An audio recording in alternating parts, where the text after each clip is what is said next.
তো শুরু থেকে আবার বলি, এটা হচ্ছে তিনটা লিনিয়ার ইকুয়েশন বা রৈখিক সমীকরণ। এটা সলভ করতে হবে ক্রেমার্স রুলের সাহায্যে। তো প্রথমে এটাকে ম্যাট্রিক্স ফর্মে লিখলাম, A X is equal to B, সবসময় এটাই করা হয়। যেখানকার এ হচ্ছে এদের সহগগুলো, এটাকে কোফিশিয়েন্ট ম্যাট্রিক্স বলা হয়। কোফিশিয়েন্ট ম্যাট্রিক্স সহগগুলো, অর্থাৎ সহগ কী ছিল 5 - 6 4 7 4 - 3 2 1 6, দেখো সেইগুলো এখানে আছে। আর এক্স হচ্ছে এই যে এক্সটা হচ্ছে চলকগুলা এক্স ওয়াই জেড, সেটা আমরা কলাম আকারে লিখবো। আর বি হচ্ছে ডান পাশের যে মানগুলো ছিল 15 19 46, এটা লেখা গেছে। এবার আমরা প্রথমে বের করবো হচ্ছে ডিটা হচ্ছে এই এর যে মান সেটা, দেখো এটা কিন্তু ম্যাট্রিক্স চিহ্ন আকারে ছিল, আর এখানে যে তোমার এটাকে নির্ণায়ক দেওয়া হলো। আচ্ছা, এখন প্রশ্ন হচ্ছে যে এইটার মান তো তোমরা গুণ করে বের করতে পারো, কিন্তু গুণ করে হচ্ছে ক্যালকুলেটর দিয়ে বের করলে ভুল হওয়ার সম্ভাবনা কম থাকে। তাহলে আমরা ক্যালকুলেটরে এটা টাইপ করব। প্রথমে যে আমি সেটাবে গেলাম, যে 1 দিয়ে মড ক্লিয়ার করলাম। এবার আমরা মডে গেলাম, যে এইটা টাইপ করে নিব। এটা টাইপ করার জন্য 6 প্রেস করলাম, মানে ম্যাট্রিক্সে। তারপরে এটা যেহেতু তিনটা কলাম, তাহলে ওই এখানে তার আগে একটা কাজ করতে হবে, সরি এটা টাইপ করতে হবে। এ হচ্ছে 1-এ আছে, তারপর 3 কলাম এই দিলাম।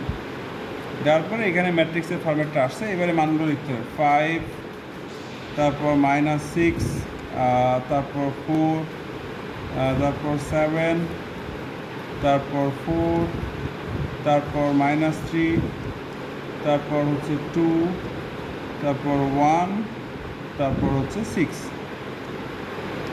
টাইপ করা শেষ। এবার এসি দিয়ে কেটে দিলাম।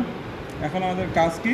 কাজ হচ্ছে শিফট 4-এ যেতে হবে, যে এটার মান বের করতে গেলে কি ডিটারমিনেন্ট 7-এ চাপতে হবে। গত ক্লাসে শিখেছিলাম। ডিটারমিনেন্টে গেলাম, তারপরে কিসের মান বের করবো?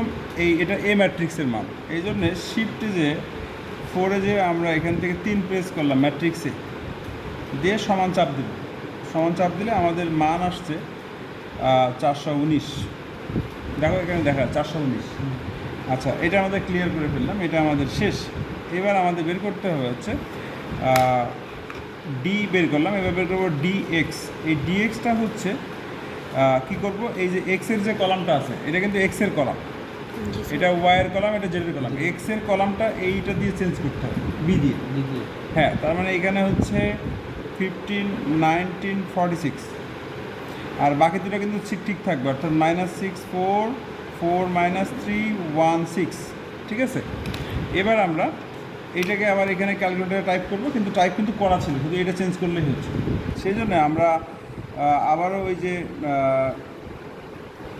মডে গেলাম, তারপর 6-এ গেলাম, তারপর 1, তারপর 3 আগেটা কিন্তু টাইপ করা আছে। এবার এখানে আমরা মানগুলো চেঞ্জ করে দেবো। 15, আচ্ছা, তারপরে 15-র পরে আমরা এইটা চেঞ্জ করব। এটা হচ্ছে ছিল 19, এই যে করলাম 19, তারপরে হচ্ছে এইটা হচ্ছে কত 46 46, ঠিক আছে ভাই। এটা আমাদের টাইপ করা শেষ। আবার এসি দিয়ে কেটে দিলাম।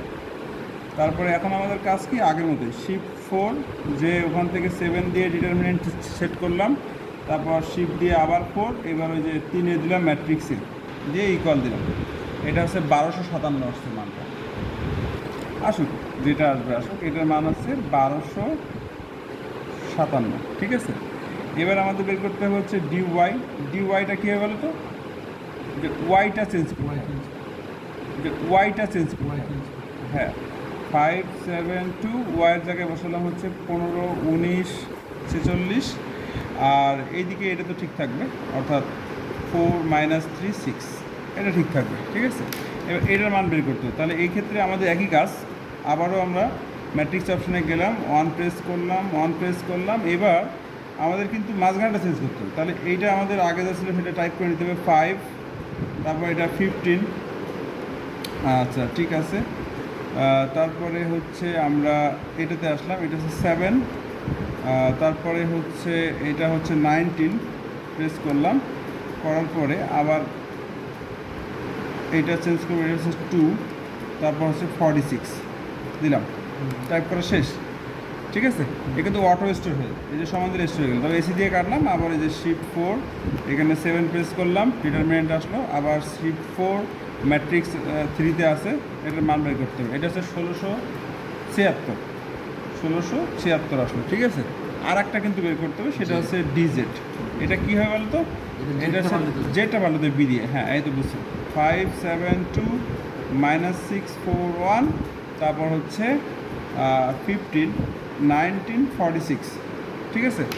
আচ্ছা, তাহলে এই ক্ষেত্রে আমরা কাজটা করি, শিফট দিয়ে আবার ওই গেলাম হচ্ছে 6 ম্যাট্রিক্সের মধ্যে 1, তারপরে এখন আমরা চেঞ্জ করব হচ্ছে এই দুটো চেঞ্জ করবো। প্রথমটা তো কলাম ঠিকই আছে, -6, তারপরে হচ্ছে 15, তারপরেরটা হচ্ছে 4, তারপরে হচ্ছে 19, তারপরে হচ্ছে এটা চেঞ্জ করব 1, আর লাস্টে আছে কত 46, ঠিক আছে। আচ্ছা, এটা টাইপ করা শেষ। এবার আবার এসি দিয়ে কেটে দিলাম, তারপর শিফট 4, ওই 7 দিলাম, 7 দিয়ে ডিটারমিনেন্ট আসলো, আবার শিফট 4, আবার ম্যাট্রিক্সে 3-এর মধ্যে আছে, তাহলে এটার মান আসলো 2514, 2514, বিশাল বিশাল মান আসলো, এটা ভয়ের কিছু নাই। এবার দেখো আমি অ্যান্সারটা এই দিক দিয়ে লিখে দিই, তাহলে এক পেজে থাকবে। Therefore x is equal two, মান হচ্ছে ডিএক্স বাই ডি, ডিএক্সকে ডি দিয়ে ভাগ করতে হবে। আচ্ছা, ডিএক্সের মান ছিল এইটা 1257, আর ভাগ করতে হবে হচ্ছে 419 দ্বারা। তাহলে আমরা ক্যালকুলেটরে হচ্ছে 1257 ভাগ 419। আচ্ছা, এই ক্ষেত্রে 3 আসলো, তাহলে ওয়াইটা বের করবো। ওয়াই হচ্ছে ডিওয়াই বাই ডি, তাই তো। দেখো ডিওয়াইয়ের মান ছিল 1676 ভাগ 419, এটা 4 আসবে, বোঝাই যাচ্ছে। আর জেড হচ্ছে ডিজেড বাই ডি, এটা হচ্ছে তোমার 2514 ভাগ 419, এটা একটু ভাগ দিয়ে দেখি। 2514 ভাগ 419, এটা 6 আসলো, ঠিক আছে। তাহলে এখন আমরা লিখে দিলাম দেয়ারফর রিকোয়ার্ড সলিউশন। তাহলে কত পেলাম ফাইভ বলো তো। এক্স ইজ ইকুয়াল টু পাচ্ছি 3, Y is equal to 4, Z is equal to 6, done.